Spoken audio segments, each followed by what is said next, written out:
Chapter 1, Setting Sail. Notes. So many thanks to my awesome beta, user permanent guest, for all his help and support, and for putting up with my crazy butt. Hope you'll enjoy. Chapter text. Zephyr took a deep breath of the salty sea air, standing on the edge of the cliff by the skydocks and feeling the wind rustle her hair. It wasn't the same as flying on dragonback, but it was the closest equivalent she could get. She heard her father sigh as he approached behind her, squeezing her shoulder with a gentle hand. I hope you like the sea air, little warrior. That's all we're going to be breathing for a few days. Zephyr smiled. I'm hardly a little warrior anymore, Dad. Ah, I know, he sighed heavily. But let your old man dream for a little longer before his firstborn comes of age. He kissed her hair and smiled. You still have 2 years, Zephyr jested. Hiccup chuckled and playfully tugged on her single, long braid. Perhaps, but I used to have 14 more. You have no idea how fast those years flew by for your mom and me. He brushed a rogue strand of hair from her eyes and cupped her cheek in his hand.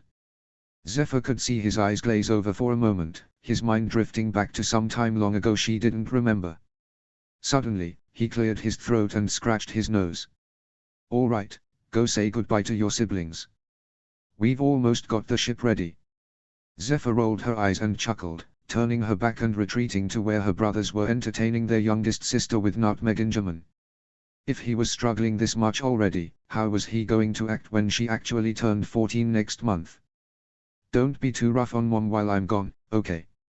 Zephyr told her brothers as she lifted her sister Willow up into her arms. She's got enough to worry about as it is. What do you mean? She's only pregnant with a 5th baby, and 37 years old, and acting chiefess, and her husband and oldest kid are going on a sea voyage, Nuffin listed sarcastically, ticking each one off on his fingers. What could go wrong? Zephyr rolled her eyes.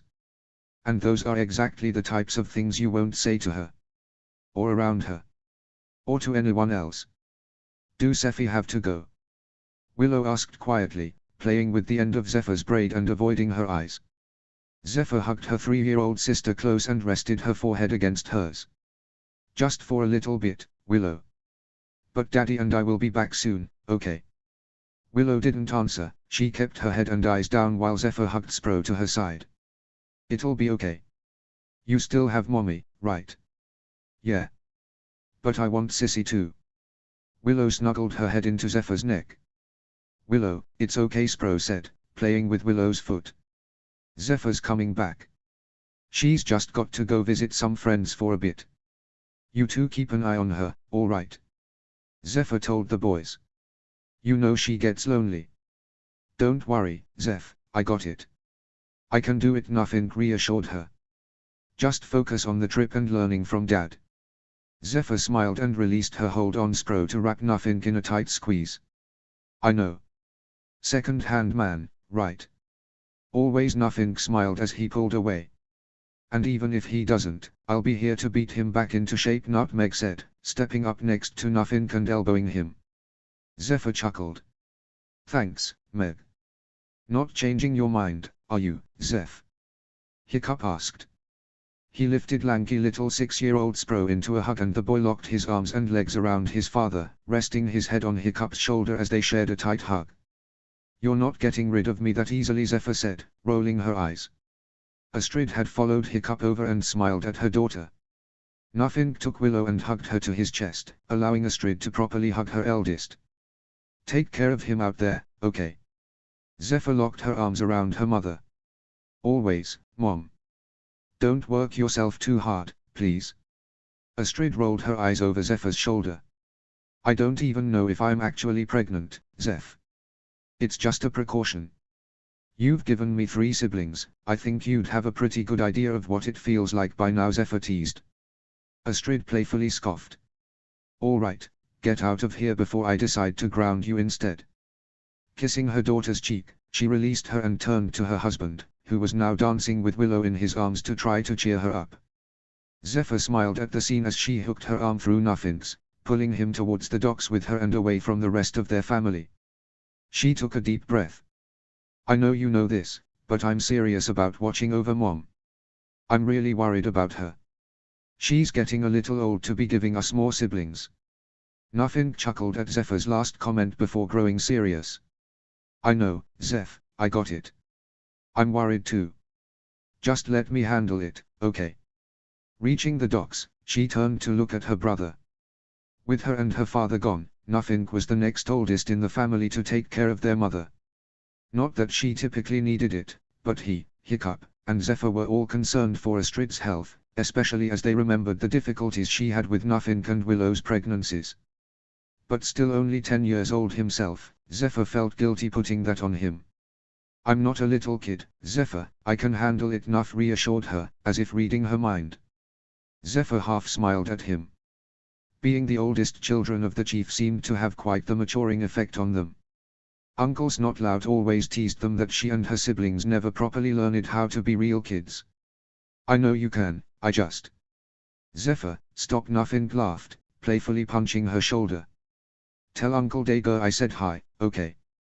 If I can't tell him about all the stuff I've learned from Tough, then I need you to do it for me. Thor Almighty, I can't imagine having the three of you in a room together again, she groaned. Hey, it was all Tough Nut's idea. That doesn't make it any better. You're just mad because it was at your birthday celebration, Nothing smirked. No, I was mad because you three created a large clearing across the island by accidentally setting it on fire. Nothing shrugged. I don't see the problem, we put it out before it spread too far. Zephyr shook her head and started to turn away. Maybe I should tell Dad that I'll stay. No, no, Zephyr, Nothing said, still laughing, and reached out to grab her wrist. I'll behave, I promise. I know how important this is to you. She sighed, pulling her brother into one last hug. Please don't burn down the village while we're gone. You have my word. No intentional fires. Zephyr grabbed his shoulder and pushed him back so he could see the skull on her face. Nothing rolled his eyes. All right, no unintentional fires either. She crossed her arms. He groaned. All right. I promise you, the village will still stand by the time you return. She raised her eyebrows. He gave her an unamused look. And every moment leading up to it. Narrowing her eyes, she conceded, that'll have to do. Their father appeared behind her, squeezing her shoulder and leaning over to mutter in her ear, now you know what growing up with the twins was like. Zephyr shook her head and laughed as he bear-hugged Nothing. Don't give your mom a hard time, all right? For Thor's sake, do I have to promise you to? Nothing cried. No fires, no explosions, no collapsing buildings, no destruction. You have my word. Zephyr smiled and ruffled his hair before prancing off to the boats, making Hiccup laugh as he followed her after kissing the top of his son's head. Standing in front of the gangplank, she looked up at the massive sails above her. She took a deep breath and nodded her head. It wasn't as good as flying, but it would have to do. Everything's all set, Hiccup said. Last chance to back down. Zephyr smiled. Not a chance. Hiccup took a deep breath of the salty sea air, standing on the deck of the ship as they sailed off and letting the wind rustle his hair. It wasn't the same as flying dragonback, but if he closed his eyes, sometimes he could still feel like he was gliding above the surface of the water on the back of his best friend again.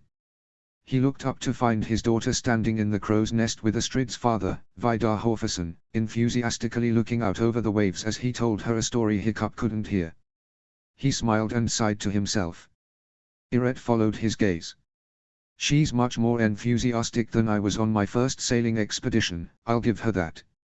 Especially after 3 days of sailing and 2 nights sleeping on beaches. Hiccup shook his head, half listening. Maybe I should have left her at home. To take care of Astrid, you know, and help with the village. She's got to learn sometime, Chief. She'll have to learn all of it, unless your plans have changed. Yeah, but is she too young? Hiccup turned to Irette. When I was her age, chiefing was the last thing I wanted to think about. Oh, please, Snotlout interjected, joining the two at the stern of the ship. Zephyr is nothing like you, with all due respect, cause. Hiccup sighed as Irette agreed with a laugh. I'd have to agree with that, based on the stories I've heard. Hiccup, look, I know we've had our differences, Snotlout continued, playfully elbowing Hiccup, making the chief smile. But you weren't exactly the most involved kid of our generation. Yeah, sure, you were more worried about creating the next great dragon-killing machine, but Zephyr's different. She's been ready to learn about chiefing since she could walk. Hiccup pursed his lips and looked back up to his daughter. I just don't want to push her too hard. Snotlout scoffed. She's got enough Astrid in her. Even if you were pushing her too hard, you'd know. Fair. Hiccup laughed. But then he shook his head again as his eyes fell back on Zephyr. Gods, did she even ever let herself be a kid? Snotlout followed his gaze. Did any of us have a choice? The three men fell silent, looking back on their individual pasts. I guess not. Hiccup quietly agreed. She's got it a lot better than any of us had it, though. I can agree there, Irette said. Thank the gods, Hiccup muttered. That was my goal all along, though. Building a better home than we ever had before. Or at least a safer one. Snotlout smiled. You did good, Chief. It was rough for a while, but it was worth it. Hiccup nodded absent-mindedly, eyes falling to the deck. You did stoic proud. He turned his head now to see Snotlout smiling back at him with. Was that pride? Thanks, Snot. Snotlout gave him a pat on the back and playful salute before walking down the length of the deck, checking in on the crew. Irette sighed. I'll never understand that man. Hiccup chucked, still smiling after his cousin. You get used to it. If you say so, Chief. Irette took in his surroundings for a moment before musing, we should be approaching Old Burke soon. The sea stacks are getting a bit denser. Hiccup motioned forward. Lead us in, Sailmaster. Yes, sir. Irette took his place towards the bow of the ship, calling orders as he walked. All right, men, let's listen close this time. I don't want a repeat of last year's near accident. A chorus of yes sir rang out as the men scrambled to their places. It wasn't a particularly large crew, but large enough to handle the sailing and cooking and other necessities for the trip. Vidar. Can I trust your eyes? Irette called up the length of the mast. Aye, sir. When Hiccup looked back to his daughter, he found her watching wide-eyed over the edge of the crow's nest. As her eyes swept the deck, they locked with her father's. He was met with an enthusiastic smile and wave. Hiccup chuckled to himself. Come on down, little warrior. She nodded again, smile never faltering as she scurried down the ladder to rejoin her father. Are we almost there, Dad? She asked as she bounded up to him. Just about. Well, what are we standing back here for? She grabbed Hiccup's hand and dragged him along the deck, earning a round of side smiles and chuckles from the crew. Hiccup laughed at his daughter's enthusiasm, happy that she was so excited to see where her tribe had come from for the first time. Slow down, sweetie, we're still a ways out. Hiccup laughed. That's okay. Zephyr climbed the front of the boat so she could clearly see the water ahead. I don't want to miss a thing. Hiccup chuckled and shook his head as he turned back to discuss the route with Irette. Zephyr must have realized shortly after that she was a bit preemptive with her enthusiasm as she steadily climbed back down to the deck, leaned against the side of the boat, and eventually entertained herself by following the whirls in the wood with her finger. But then Hiccup saw the statues emerging from the distance. He waited until they were large enough for someone to see them clearly if they didn't know what they were looking for. And then with a smile and a throat thick with emotion, as it always was on this yearly voyage, he wrapped an arm around his daughter's shoulders. Zephyr, look, he said, pointing out across the water as the harbor statues grew. This is Burke. Chapter 2, Threat on the Horizon. Notes. So many thanks to my awesome beta for helping me round out this chapter. And thank you to everyone who left feedback on the last chapter as well. I always love hearing from you guys. Not much more to say about this one, so enjoy. Chapter text. 4 months earlier. Argo breathed into his cupped hands and rubbed them together violently. Sitting under a broken shelter in the northern markets wasn't exactly how he planned to spend his winter, but he knew it wasn't worth trying to sneak back into his village. They made it very clear their decision of banishment would not be reconsidered. Whatever, it wasn't his fault repeatedly stealing from people rubbed them the wrong way. But blast it, it was cold. He wished someone would be willing to hire him so he could at least afford a half-decent shelter. Then again, anyone working the northern markets nowadays wasn't much better than himself in terms of, well, illegal activity. Probably wouldn't be an ideal arrangement, anyway.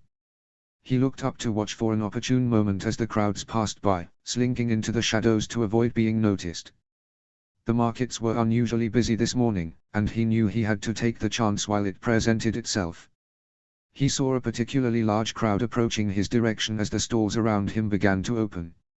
He timed his approach carefully, giving the crowd time to settle and mix within itself and eliminate any one-directional flow of movement. He slipped into the thick of the crowd, struggling to make his way from one end of the strip to the other as he pushed through the mass of bodies, though admittedly inviting the warmth. He finally pushed out the other side, holding 2 new money bags in his hands. He sighed as he made his way to the tavern. Well, this was much easier than being hired by one of those crooks. The warmth of fire washed over his skin the moment he walked through the door. He wasted no time approaching the keep of the hall to pay for some ale and bread with his newly acquired income. He found an empty seat at the end of a long table by the fire, letting the flames warm him from the outside while the ale worked to warm from the inside. However, much to Argo's annoyance, a large, burly man sat with a bewildered huff nearby, clutching his own wood tankard of ale like it was a lifeline. Argo glanced around the hall, finding it empty save the presence of the keep, Argo, and this new man. Asshole. Argo turned back to his ale, not at all trying to hide the single humorless chuckle that he pushed from his chest. He took a deep breath and hunkered back down, trying to shut out the sound of the man's voice as he mumbled to himself. Unfortunately, his words pushed through to Argo's ears anyway. Simply incredible, the man muttered, staring through the table. Incredible. Nothing like I'd ever seen before. Argo looked up from his own tankard, allowing himself to focus more attention on the man. His knuckles were white as he clutched the tankard with both hands, eyes wide and absent, voice breathless. He was suddenly concerned for him. "Oh, everything all right over there?" "Like armor, but..." "Everywhere," he muttered, seemingly unaware of Argo. "And the fire?" Argo stood and approached the man carefully, slowly reaching out an arm to grasp his shoulder. "Sir." The man returned to the room at Argo's touch, his eyes finally falling on Argo. They were wild and wide, frazzled as his hair was tousled. His beard was unkempt, his clothes torn in various places, his face scratched and bruised. The wounds reached down into his clothing, and Argo silently wondered how deep under the torn cloth they extended. "Sir, do you need some help?" Argo asked. The man blinked a few times before looking around the room. He began, scanning the empty room before his eyes fell back to Argo. "Where am I?" His voice was deep and raspy. "Northern Markets," Argo explained, carefully eyeing the man. "Mead Hall." The man's eyebrows stitched together and he looked down. Mead. That what this is?" he asked as his eyes stayed on the liquid in the tankard. I'd imagine. Maybe ale." The man nodded absently and took a careful drink. His eyes slid across the room until they landed back on Argo. "Do I know you?" "Doubt it. Name's Argo." "What happened to ye?" he cautiously asked. "Heard ye mutterin' something about armor and fire." "I did," the man pondered, staring through the table again. "Sorry, my crew. We ran into some trouble on the way over here." He hugged his tankard to his chest and leaned onto the table. "There were these animals. They soared through the sky like birds. Their flesh shimmered like armor. And there was fire, so much fire, and it erupted from the bellies of the beasts. White, hot blasts that seared through the air and lit anything it touched." Argo sat slowly across from the man, thinking hard and taking a draw of his drink. I've heard o' a beast like that." "The name, what was the name?" "Wait, you believe me," the man said, looking directly at Argo in shock. "About dragons?" Of course. Anyone round here would. They've not been missing that long." Argo scratched his beard. "Roaring. Rayton. Rowan. Razor whips. Sounds like your crew ran into a pack of razor whips." "Razor whips," the man repeated slowly as he stared off into space. "Wait, you said they The dragons haven't been missing for long. What do you mean by that? Argo shrugged. They used to be everywhere round here. Used to terrorize villages and steal food, set everything on fire in the process. Especially that Burke tribe. Then the chief's son found a way to train them. Rode them everywhere for years, used them to protect the village. Quite an amazing sight if ye ask me. Indeed, he nodded as he listened to Argo, but his eyes were focused somewhere far beyond the walls of the tavern. Burke, you say? Aye, but no use going looking for em now. Why? He quickly asked. He seemed to compose himself after a moment. Are they dangerous? Dangerous? Please? That new chief o' theirs preaches peace. No, they abandoned the island years ago, no one knows where they went. Except those berserkers, far as I can tell. Argo though for a moment. Well, maybe not. But occasionally the berserker chief acts as a representative of sorts. He shrugged. They're out there somewhere, just nobody cares enough to find out where. But when they left, the dragons did too. Eventually disappeared altogether.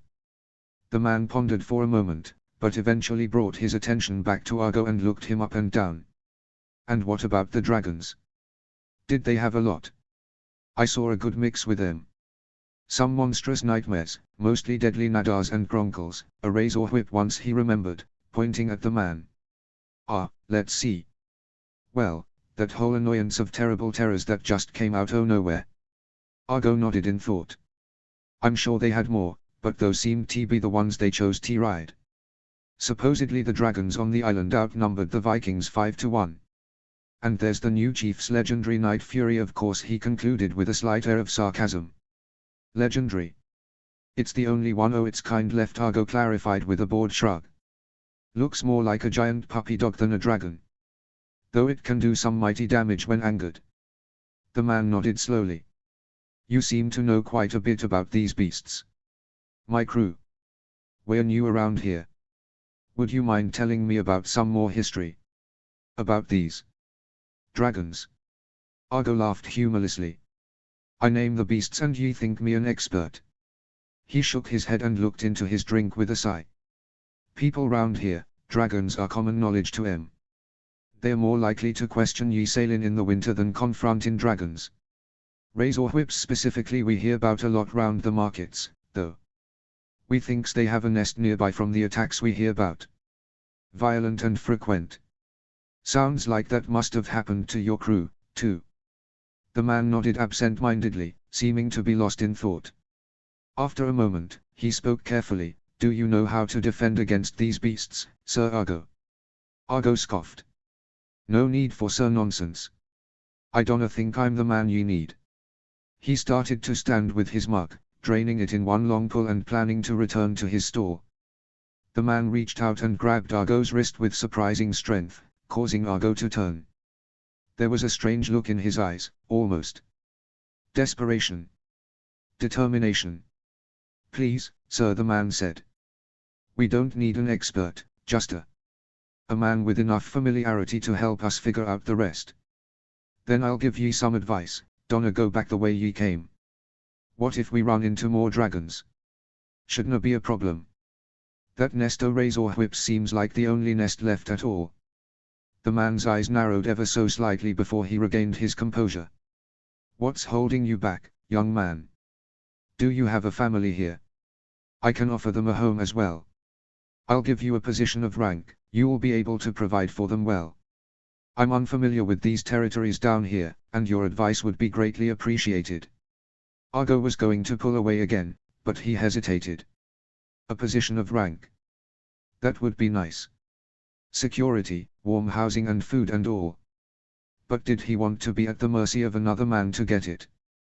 His setup here wasn't awful, after all. Sure, it was tight at times, but you have my word, they would be safe. Respected, even.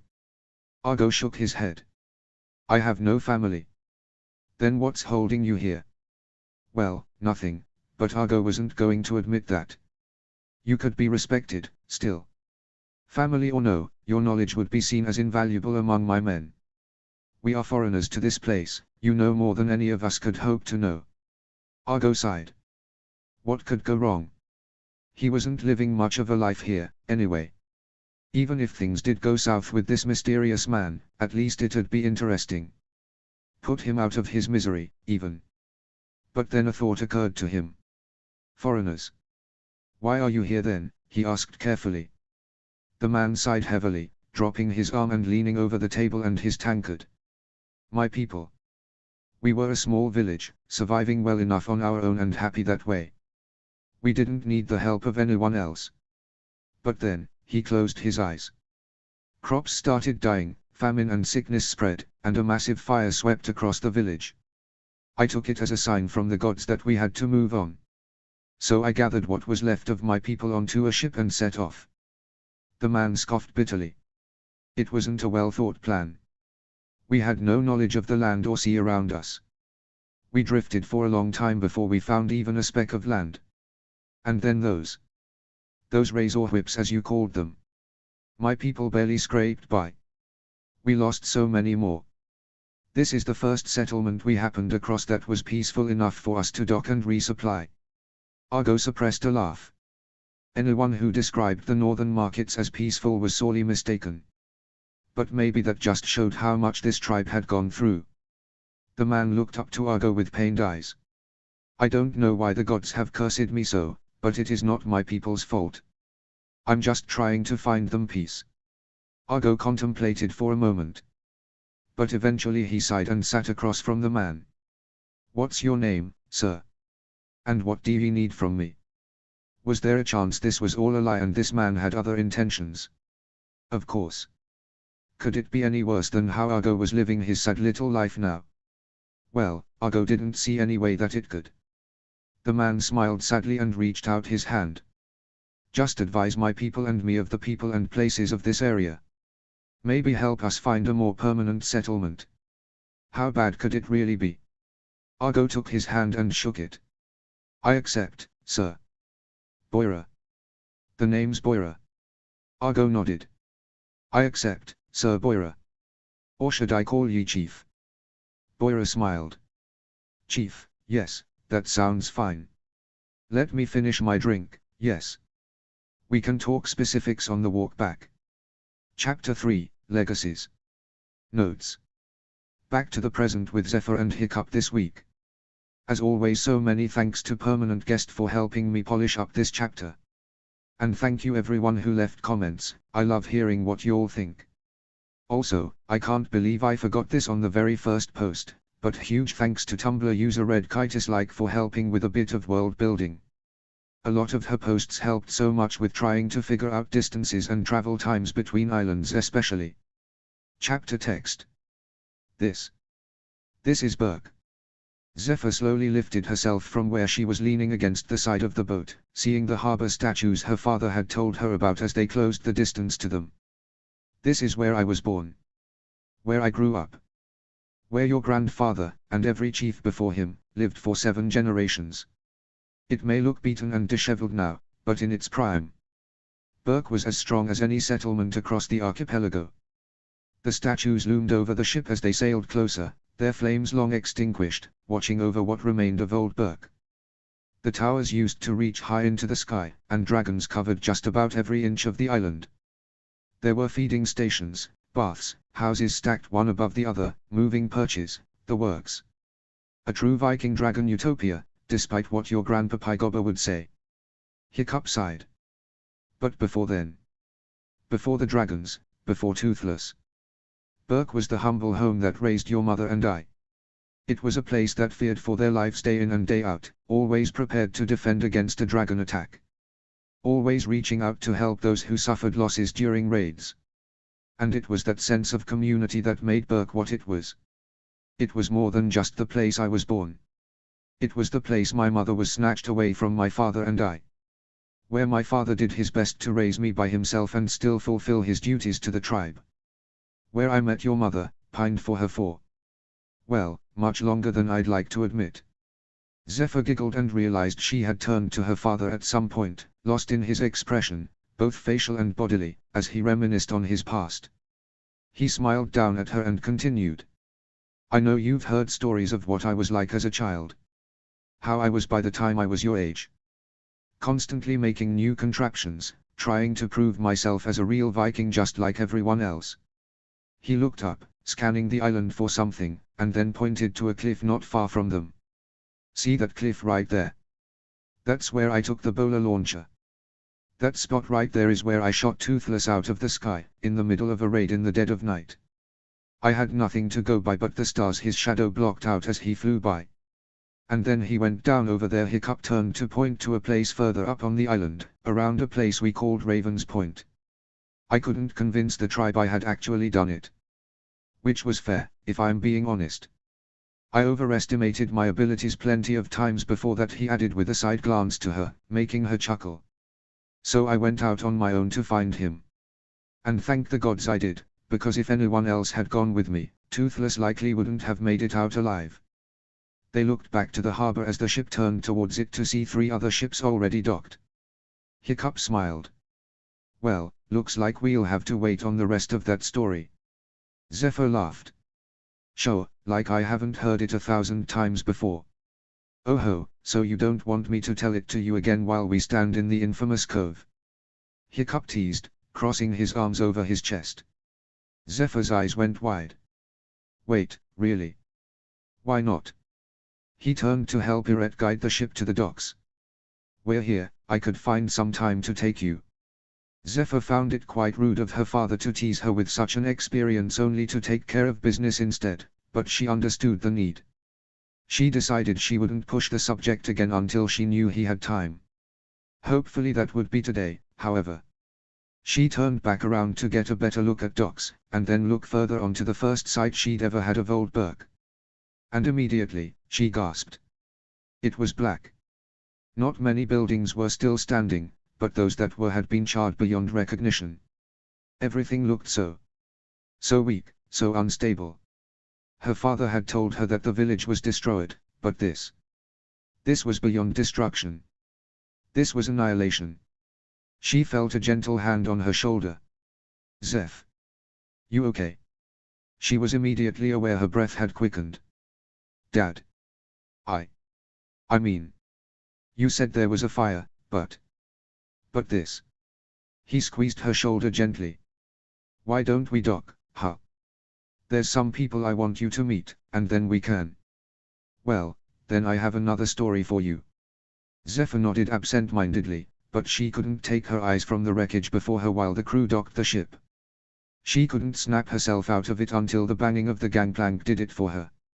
Impeccable timing, brother.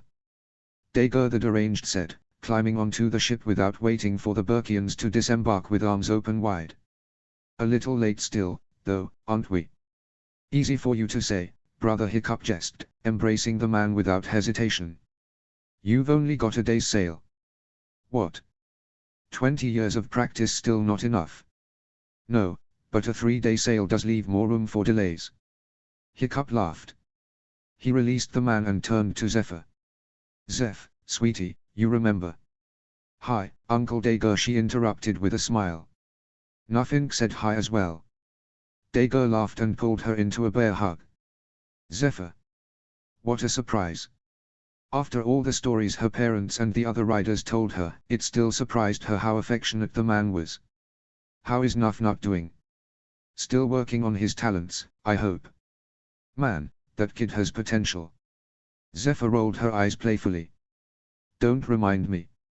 He's fine. Holding down the fort back home for Dad and me. That's a disaster waiting to happen, he said, pulling back so Zephyr could see his devious smile. I love it. He looked around for a moment as if realizing something for the first time. Where's Astrid? All part of the update, Hiccup said with a smile. He turned to Zephyr again, and she caught a flash of something in his eyes she couldn't quite place. He suddenly sobered. But first. I believe I have some things to show my daughter. Dager's smile softened. Understandable. Go on ahead, Chief, I'll help them unload. Thanks, Dager. He turned to find Irette and Snotlout. Hey, Lout. Can you lead the Great Hall setup? Snotlout saluted from across the ship. Yes, Chief. Zephyr was so distracted by the state of the abandoned village that she didn't notice Hiccup was leading her out of the village until they were already surrounded by trees. She was just about to question him when he answered her anyway. "I want you to see the cove first." Zephyr nodded. She knew her father well enough to know not to question him. He had his reasons, and he was typically right. And since he had changed his mind suddenly, she figured he would explain when the time was right. But stepping out of the ashes and into the lush vegetation was a stark difference. Personally, she would still prefer the forests of Newburgh, perhaps that was the familiarity calling her, but this island had its own beauty as well. This forest was more still, almost silent compared to the rushing waterfalls that flowed through nearly every crevice of Newburgh. She was sure she would typically relish in the silence. But knowing what little she did of the history of this island, it left her feeling unsettled, haunted, even. As if the island died alongside the way of life it once knew and only existed to those that knew it. Once she surfaced from the trance of the forest, Zephyr took in her father's posture. He stepped through the trees with a confidence that confirmed just how many times he had made the trek. But the nervous twitching of his hands and the stiff movement of his shoulders that further accentuated his limp gave away his apprehension. She was sure being on this island, in this forest, dredged up memories he didn't often revisit. Zephyr wasn't aware of what those memories were, or why they affected her father like this. But she had a creeping feeling she would soon find out. She noticed her father hesitate for a step and take a deep breath. She slowed behind him, giving him the space he needed. It took him quite some time to find his voice.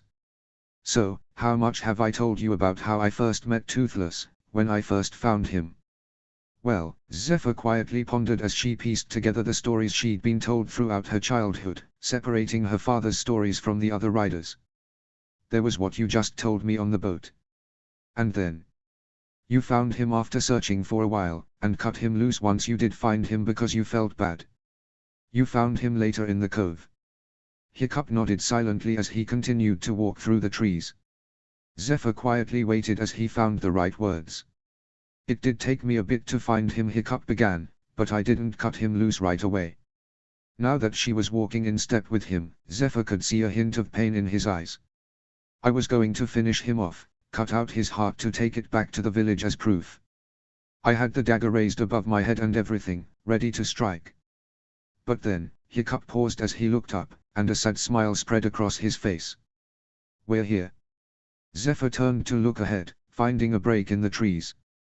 The land opened to reveal the infamous cove she'd been told about for years and years, yet only ever saw in her dreams.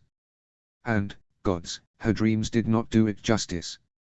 The sparkling pond, the light cutting through the trees, the sudden drop in the rocks, the bright green grass. "Whoa."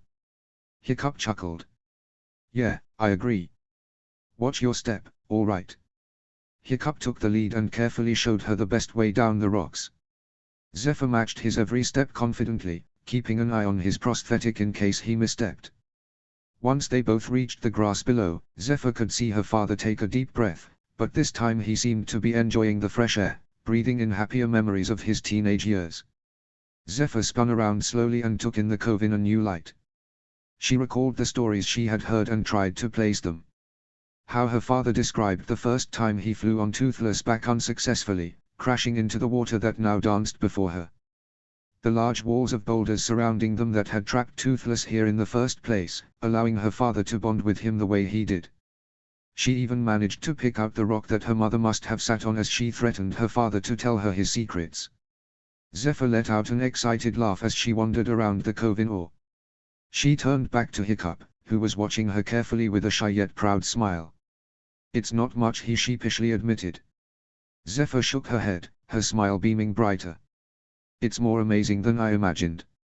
He shook his head, but his smile didn't falter. "It's a pretty typical cove." Zephyr laughed. "No, it's not. Think about it, Dad. This is where it all started.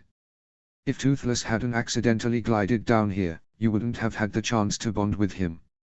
This cove is literally where it all started." She slowly spun around again, looking at the beauty surrounding her. "This is a living piece of archipelago history. It's amazing." When she turned around again, her smile still stretching her face to its limits, she saw the shy, proud smile had returned to her father's face. He shook his head and chuckled. "I figured you'd like to see it." She laughed again, but quickly sobered as the earlier conversation found its way back to the front of her mind. "Dad. What happened then?" she softly prompted.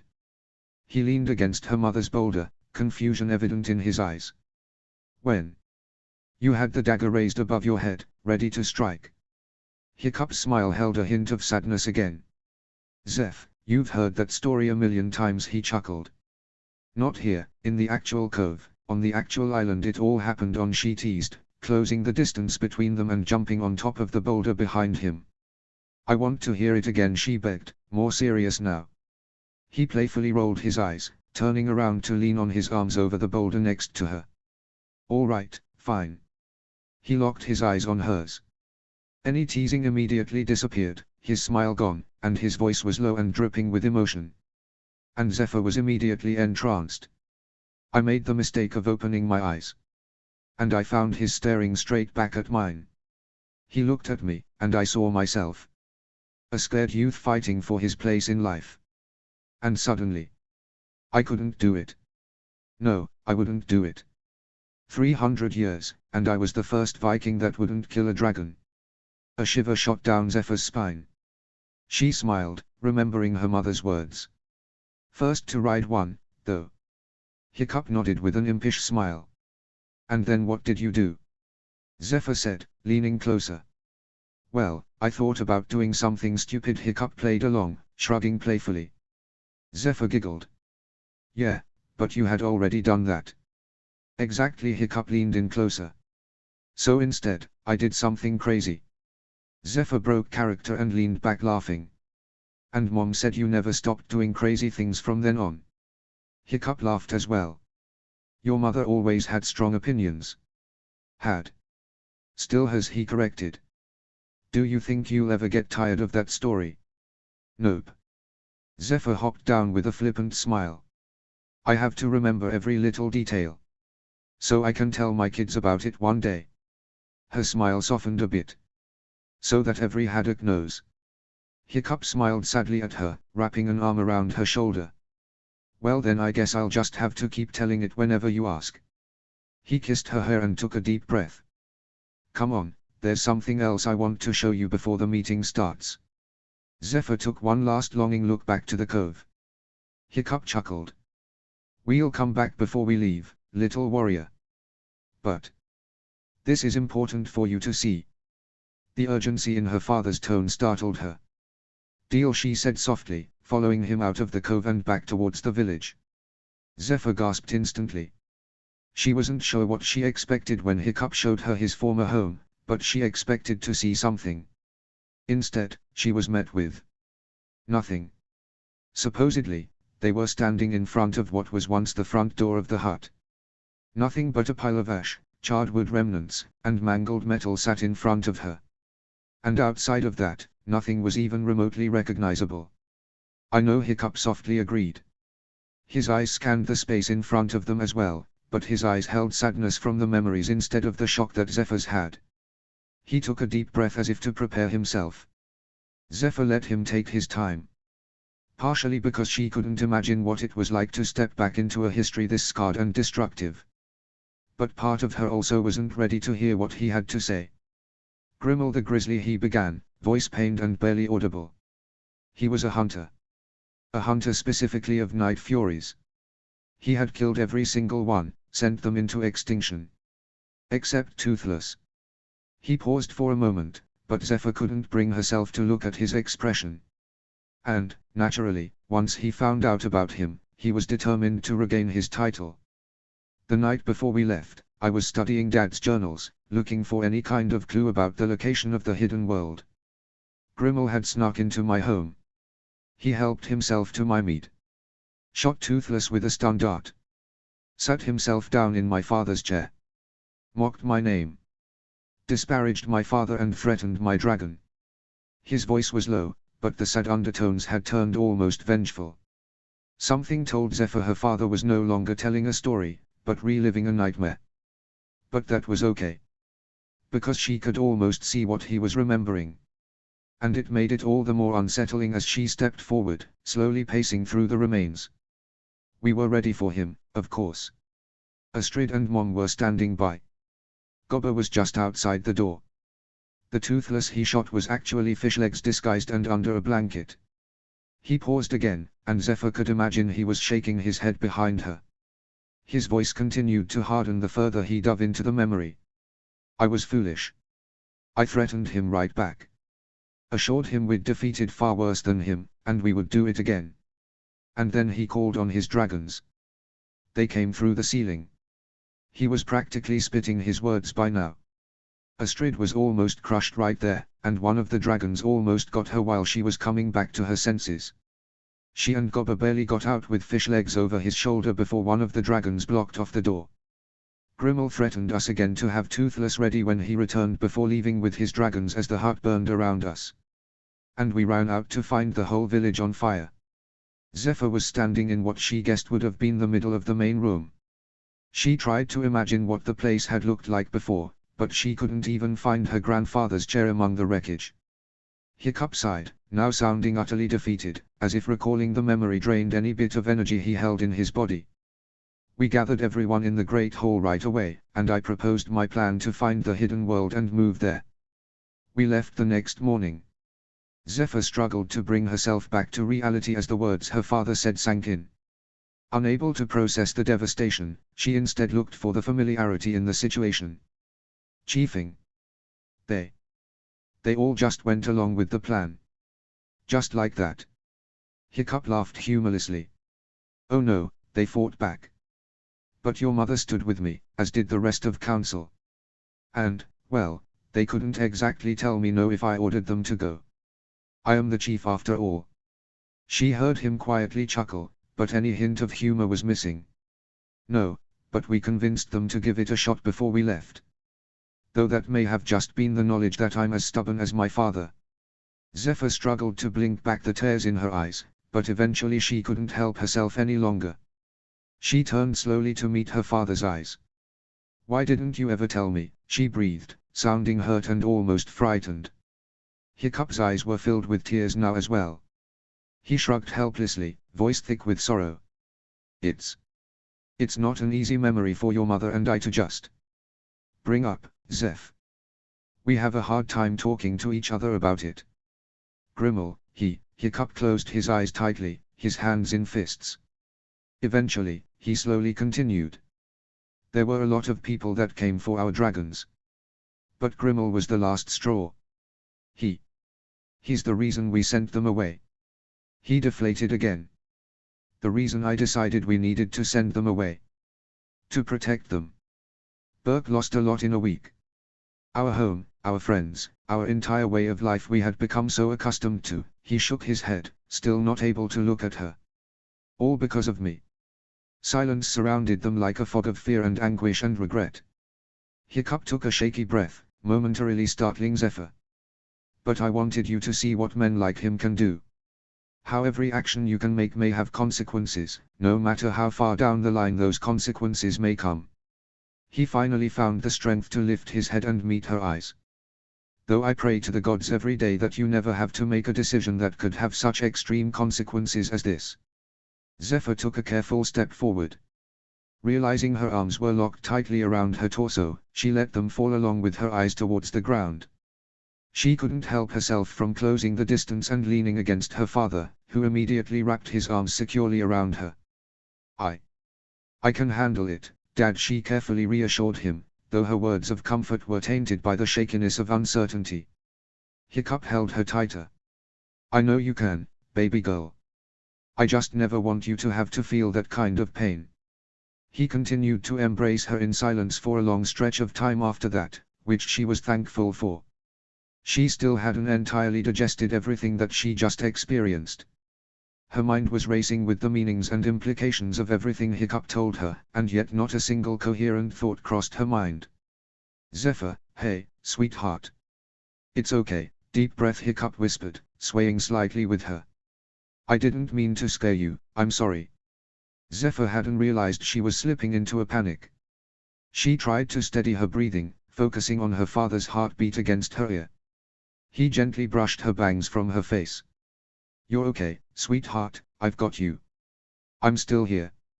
You don't have to worry about anything like this for a very, very long time." She nodded into his chest, calming down ever so slowly. Much to her surprise, she quickly brought herself under control, even if she was still shaky. "That's my girl," Hiccup whispered. He pulled back just enough to smile down at her. "Hey, why don't we go to the old stables? We still have some time before we need to get back for the meeting. How does that sound?" Zephyr sniffed and smiled. "That sounds pretty cool." "Yeah. I thought you might like that," he lightly teased, brushing back her hair. "Come on, let's go check it out." Zephyr nodded as he carefully guided her away from the wreckage. She willed herself not to look back, to focus on taking in what was left of her tribe's motherland and the history behind it all. But the questions she had about Grimmel were searing themselves into the back of her mind. She took another deep breath. "After we leave," she told herself, "we still have a 3-day sail back home. This'll all be easier to talk about when the results aren't staring us in the face, anyway." So she pushed the questions back, forced them down to ponder on tomorrow or the next day. Besides, she really was dying to see what dragon stables looked like.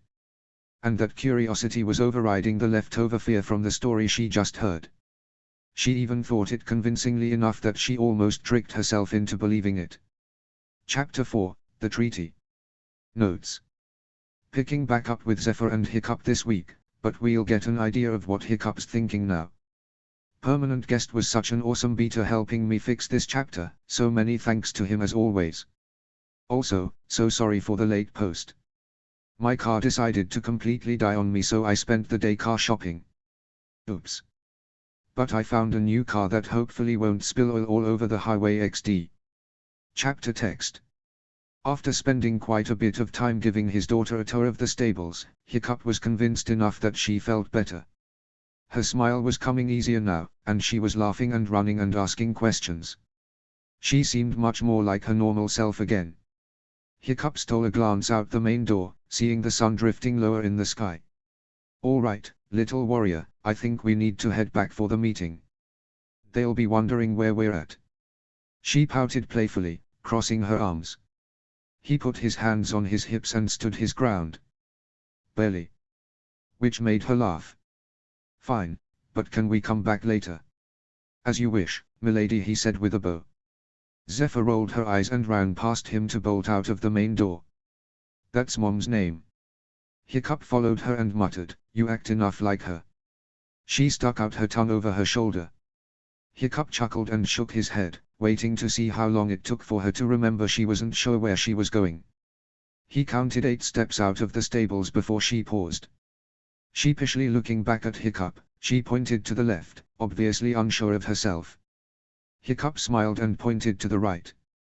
She spun around to look in that direction, seemed to nod slightly to herself, and then took off. "Oh, boy," Hiccup chuckled. He walked after her, taking in the sight of the buildings around him. A few more of the blackened homes had collapsed than last year. Although of the new wreckage, nothing looked particularly man-made. Everything still looked like an abandoned, forgotten village, slowly weathered by the elements. That gave Hiccup some comfort. No one had come rummaging around as far as he could tell. Not that he knew of any people that were after his tribe or the dragons, but after years of watching his back, it was a habit he couldn't quite let himself part with. By the time he reached the Great Hall, Zephyr was already recovering from another bear hug from Uncle Dager. He looked around to find Snotlout working with a few representatives from each attending island preparing food, crew members pulling tables and benches from the edges of the room, and his friends fawning over his daughter in the middle of the space. The whole room turned at the sound of the door creaking open. The crews quickly turned back to their tasks, but the leaders in the center smiled wide. Hiccup returned the smile. "My friends, good to see you all made it safely. We were afraid you had gotten lost," Brother Dager teased, smacking him in the back, and seeming a little surprised when Hiccup didn't falter in response. Hiccup chuckled and turned to his wife. "Mala. It's been a few years." "Hello, Hiccup Haddock." She bowed slightly. "Dager and I both decided we needed some Time away. She blushed slightly. Heather is taking my place this year, leading the island in my absence. The twins driving you crazy yet? Hiccup teased, though Mala didn't have time to talk about their now 7-year-old daughters before a very large arm slung around his shoulders, squeezing the air from his lungs. "Ah, we was wondering where you was, Haddock," Alvin cried. He took a deep breath as Alvin released him, trying to hide it under a laugh. "Ah, yeah, I was showing my daughter around." He waved Zephyr closer. "Zephyr, this is Alvin the Treacherous. He was a close friend of my father. Till he banished me," Alvin reminded, though he was smiling.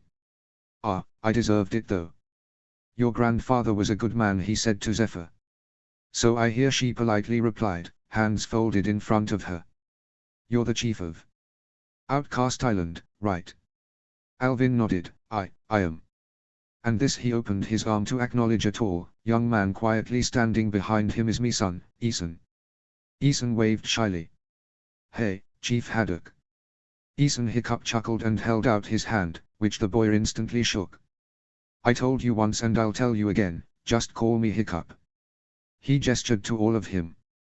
"You've grown quite a bit since last year." "Yes, sir," he replied with a shy smile to match the shy wave. Hiccup chuckled again. Well, at least he had manners. Much more than Alvin did. "This is my daughter, Zephyr. She's taking Astrid's place this year." "Should we be worried about Astrid's health?" Atali asked, stepping up to Hiccup and holding out her arms. "Not at all," Hiccup lied. Well, he hoped it wasn't a lie, and embraced the wing maiden chief.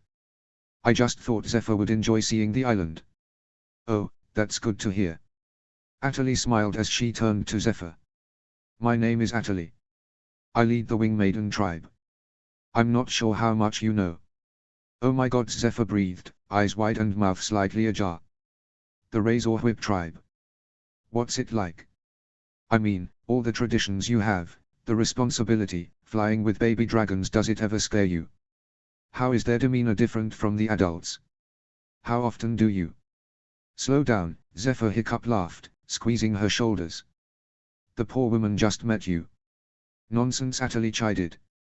"You and your lovely wife have spoken of her so much it's hard to imagine I'm only just now meeting her." She leaned in towards Zephyr and smiled widely.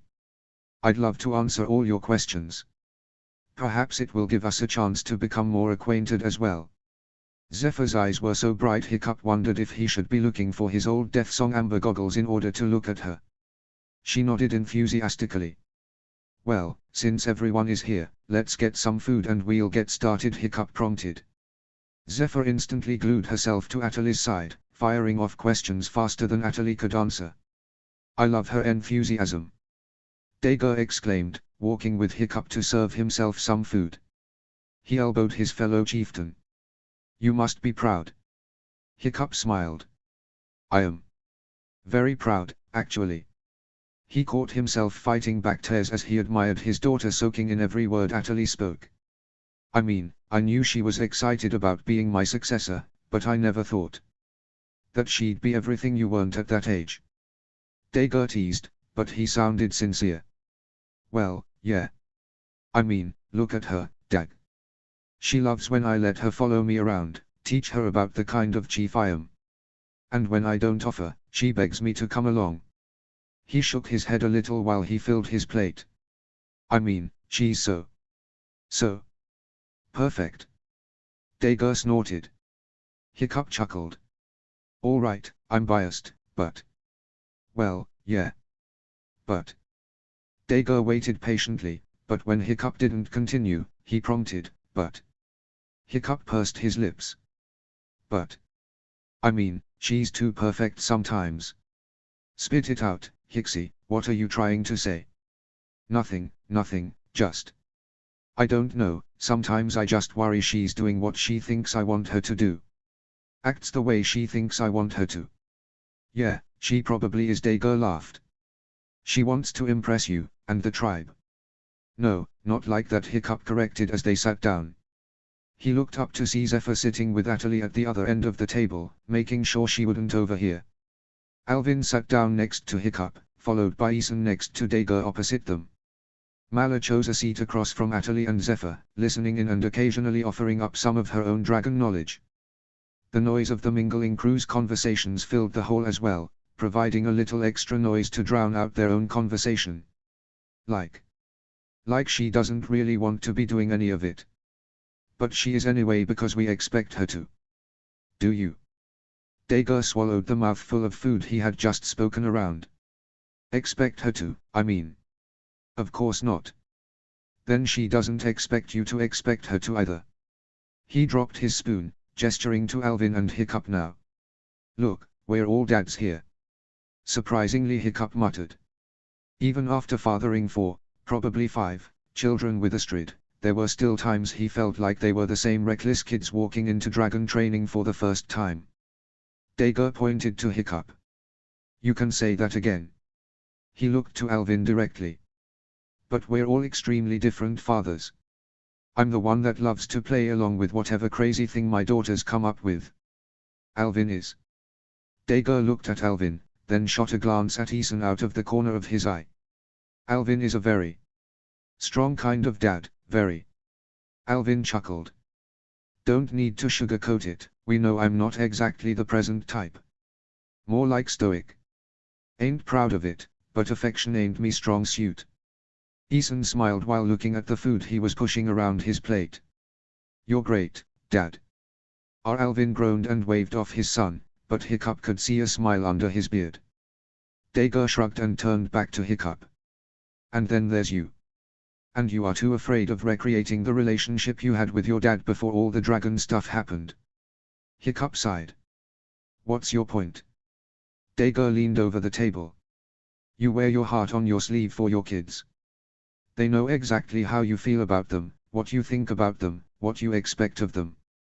So if you don't expect Zephyr to act like the perfect chiefess by the time she's 16, then Zephyr is well aware she doesn't need to. Meaning the interest she shows now. That is genuine interest. I mean, look at her. How can you think that's a show? She doesn't even know you're watching her right now. All 4 of the men looked down the table at Zephyr, still chatting away with the women. Sensing eyes on them and realizing the men had grown quiet, Mala and Atali looked at them, then followed their gazes to Zephyr as well. Zephyr looked around the table, face suddenly quite red once she noticed all the eyes on her. What did I do? She slowly asked. Dager looked back to Hiccup and pointed his thumb at Zephyr. See? Hiccup shot him an annoyed look. Well, since I have everyone's attention, he said loudly, standing up. He sighed and smiled. Why don't we get the official stuff out of the way? The adults nodded, and Ethan and Zephyr both looked intently at Hiccup. The rest of the room quieted in response to Hiccup's words, continuing their conversations low enough that the chieftains could begin their meeting. Though they held the meetings only once a year, Hiccup knew his words by heart after 20 years. Hairy hooligans. Berserkers. Outcasts. And wing maidens. Our tribes have seen times of peace and times of conflict, both amongst ourselves and with others in and out of this archipelago. Until we finally realized we were all fighting towards the same goal, a good life for our tribes. And in addition to that, we often had the same enemies. It is for this reason we gather yearly to renew our promise to each other. A promise to stand together against those who attack our way of life.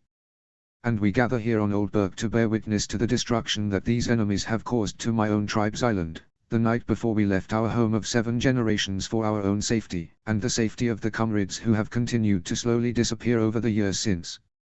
Hiccup smiled, letting the formal tone of his voice drop as the traditional opening words were finished. And now, after 2 decades, we continue the tradition. Not because we question the trust we have in each other, or whether that trust will stand the test of time. But to visit with friends. And I couldn't be happier. It is a tradition I sincerely hope our own children and successors, he gestured to Zephyr and Ethan, the only successors in attendance, feel the confidence and safety to continue. Hiccup raised his cup. To the next generation. To the next generation. The entire hall raised their glasses and toasted, smiling at Ethan and Zephyr and making them blush. All right, now can you just pass the treaty around so we can get to the fun stuff? Dager all but begged. Hiccup chuckled. Do you act like this at every formal treaty signing? He signed his own name on the agreement before passing the parchment and pencil to Dager. I'd hardly call this a formal gathering, Atali teased. Not after all these years. We don't even read the terms of the treaty anymore. Mala shrugged, but nodded. The same as every year, yes, Hiccup. Of course, Hiccup replied, taking his seat again. No attacking each other. Conflicts will be settled in a formal hearing that includes a representative from each tribe. Aid will be provided as needed to the struggling party. We treat each tribe as our own. Everyone at the table nodded and smiled. Then why bore ourselves? Mala continued. I am more curious to hear why our dear Astrid Haddock stayed home. Not that I don't love seeing you, Zephyr, she added, reaching across the table to pat Zephyr's hand. Astrid is fine, Hiccup said with raised hands. It's just a precaution. Precaution for what? Dager urged. Hiccup's face was very hot as all eyes at the table bored into him. Well, she may be, possibly pregnant again. Dager stood up so abruptly he pushed the table into Hiccup and Alvin's stomachs. He pointed at Mala. Ha! I told you. Mala simply shook her head with a small smile gracing her lips. You bet on my wife and me? Hiccup asked, only half surprised. Dager sat down quickly, looking like a child caught doing something he shouldn't. No, we didn't. Hiccup looked at Mala unamused. Mala shrugged again, still smiling. Atali and Alvin snickered. Hiccup crossed his arms and looked back at Dager. Dager looked to Alvin. So how's life on Outcast? It's fine, Alvin replied, still chuckling. The farming's not working out like we hoped, but the markets still give us a fair price. Those nearby islands didn't work out. Hiccup asked, welcoming the change of topic. Nah, too much trouble sailing over to tend to the fields. Just easier to grow what little we have been for years and get the rest from trade. He gestured to Eason. Me boy here is doing great learning the job, though. Got some great ideas of his own to start up back home. Yeah, well, they still need a lot of work before I'm ready to actually start up any of the projects, Eason added, blushing again. What kind of work? Hiccup asked. Oh, just more planning. Eason looked like he wanted to bury his head in his plate. I mean, the ideas are there, yeah, but I still need to figure out how to implement them. You have to start somewhere, Hiccup encouraged. Eason smiled and nodded, still not quite looking up from his empty plate. Everything running smoothly on Berserker Island. He turned to Dager again. Fine, yeah, Dager said. No issues with the market, even with your occasional orders. No one really asks about where you guys disappeared to anymore. I think a lot of them just assume you're off somewhere struggling to stay alive, if that. Though that may be less of a loss of interest and more because we just buy it all as if it's for our own island. Makes it easier. Dear, have you forgotten the skirmish with the weapons dealer? Mala interjected. I'd hardly call that a skirmish, my love. What happened? Hiccup asked. Nothing you need to worry about, Dager assured. He stopped me and asked if I had any of a particular material he was looking for. Said I might know where he could find it. Hiccup's eyes narrowed. What material? Dager sighed. Brother, please. What material? He looked into Hiccup's eyes carefully before breathing tiredly. Gronkle iron. The table went silent. Hiccup, don't worry about it, Dager continued. I told him the same thing I tell everyone. I haven't seen a dragon, let alone a gronkle, in over 10 years. Hiccup pursed his lips. Did he believe you? Dager shrugged. He fought me for a moment, but eventually I convinced him. It wasn't hard to get him to back down after that. No one else around there had seen a dragon lately either, so it's not like he had anything to base his claims off of. Just that we were a tribe that had dragons all those years ago. Hiccup shook his head. I don't like that people are asking about it again, though. It's one person, Hiccup. Dager tried. Hiccup ignored him. You haven't had anyone else bring it up? Nope. In or out of the tribe? Nor have I, Mala confirmed. I admit it did seem to be an isolated incident. But still worthy of your attention. Hiccup nodded. And you two haven't seen any dragons? They both shook their heads. No, not since the last group flew over the year the twins were born, Mala said. And like we said, we assumed they were headed to the hidden world, Dager added. They looked like they were being escorted by light furies. Alvin. Eason. They both shook their heads as well. Been even longer than that for me. Alvin thought for a moment. Don't think I've seen one of those beasts since I came home with Eason. That was a good sign. It seemed the dragons were slowly disappearing east to west. Hiccup himself hadn't seen a flock in years. All right. But we need to stay on top of this. I don't want a repeat of Drago. The last thing we need is someone ending our peaceful years because they are determined to find the dragons. They all nodded, not having to be convinced of the horrors that would be sure to follow. I'll let you know if I hear anything else, Dager said. Summon now. Thank you, Hiccup whispered. He cleared his throat. Atali, how are the newborns this year? Yes, the newborns. Atali seemed to mentally shake herself. They are fantastic, they seemed to bond especially quickly this year. Minden is back on the island continuing the training exercises for me. And you haven't had anyone poking around that shouldn't be? No, not that we've seen. Atali's brows furrowed. Though I may consider increasing patrols, just to be safe. It sounds as though we're the only island left with dragons. It definitely couldn't hurt, Hiccup pondered. I do worry about your tribe, with the babies and mothers still on the island. But the other dragons seem to have a system together already to get them all back to the hidden world, so I don't want to interrupt their process. Atali nodded, worry clear on her face. I've had the same thoughts. We will increase patrols and scouts, at least for a while. Just in case. Send word if you need extra manpower, Dager offered. We have plenty of women we could send over. We could send a group with Ruffnut as well, Hiccup agreed. I'd rather your tribe be protected. We have enough natural defenses. Thank you, Atali said, smiling, but our tribe has always been prepared to protect our island. If trouble arises, I will write and let you know. But we should be just fine. What about New Burke? Mala asked. And problems there? Hiccup shrugged.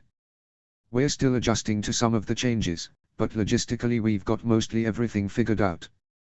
Some changes will need to be made if Astrid really is pregnant like we suspect, but that's nothing new. He smiled down the table to his daughter. Zephyr has been a great help all around. She's never afraid to jump in where we need extra hands. Zephyr smiled proudly. Thanks, Dad. Hiccup sighed. Well, then I guess for the most part everything is business as usual. I know it sounds like an isolated incident, but I would really encourage everyone to stay on high alert for a while, all right? Everyone nodded. Dager scoffed. I hate to say it, but we're all getting too old for this shit. I'd gladly wish all this stuff to blow over. Alvin raised his tankard. I'll drink to that. The group eased into friendly conversations after that, catching up on storytelling of everyday shenanigans from the last year. Hiccup caught Zephyr's eyes. She looked like she had far too much on her mind to socialize, and he understood that. It was a lot to throw on her at once, and while that wasn't his intention, it wasn't exactly avoidable once she saw the state of her people's homeland. More than that, he desperately wanted to protect her from the hardships and pain that he had faced. He wasn't sure how to do that exactly, but he hoped learning from his mistakes would help. She caught him looking at her and seemed to be pleading with her eyes. He smiled slightly and nodded to her, gesturing with his head to the door. She sighed in relief and stood swiftly. As she passed him, she leaned over to hug his neck and kiss his cheek. Thank you, she whispered, and he smiled as she made her way to the door behind him. And then Hiccup saw Eason eyeing her. And he recognized that look in his eyes. Oh, boy, did he recognize that look. Eason stood up and moved to follow Zephyr's path out the door. Hiccup stood as well as slyly as he could manage to cut Eason off, stopping him with a hand to his shoulder. He cleared his throat as quietly as he could and tried to ignore how the boy was just about as tall as he was. He puffed out his chest a little and tried to stand a little taller. When he spoke, he dropped his voice a bit deeper than usual. Where are you going, son?